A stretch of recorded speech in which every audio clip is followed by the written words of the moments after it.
आदरणीय सभापति जी,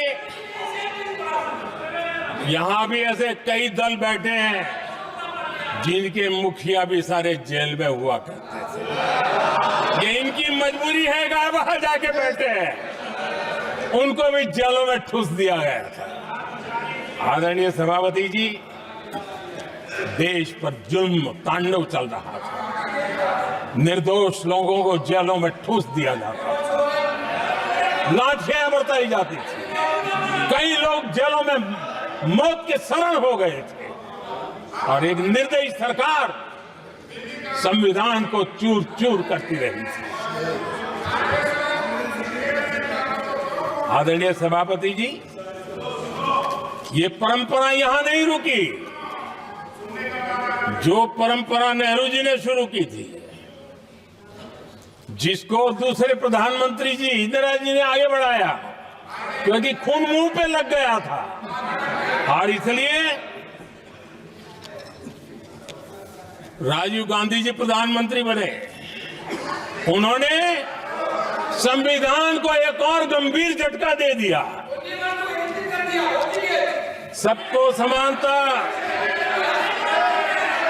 सबको समानता, सबको न्याय, उस भावना को चोट पहुंचाई।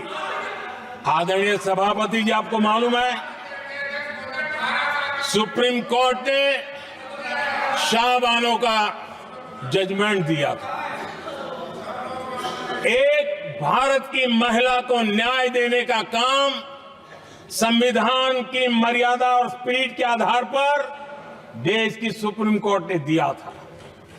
एक वृद्ध महिला को उसका हक मिला था सुप्रीम कोर्ट से, लेकिन उस समय के प्रधानमंत्री राजीव गांधी ने शाहबानो की उस भावना को, सुप्रीम कोर्ट की उस भावना को नकार दिया और उन्होंने वोट बैंक की राजनीति के खातिर संविधान की भावना को बलि चढ़ा दिया और कट्टरपंथियों के सामने सर झुकाने का काम कर दिया। उन्होंने न्याय के लिए तड़प रही एक वृद्ध महिला को साथ देने के बजाय उन्होंने कट्टरपंथियों का साथ दिया। जब देश संविधान के 25 वर्ष पूरे कर रहा था, उसी समय हमारे देश में संविधान को नोच लिया गया, इमरजेंसी आपातकाल लाया गया।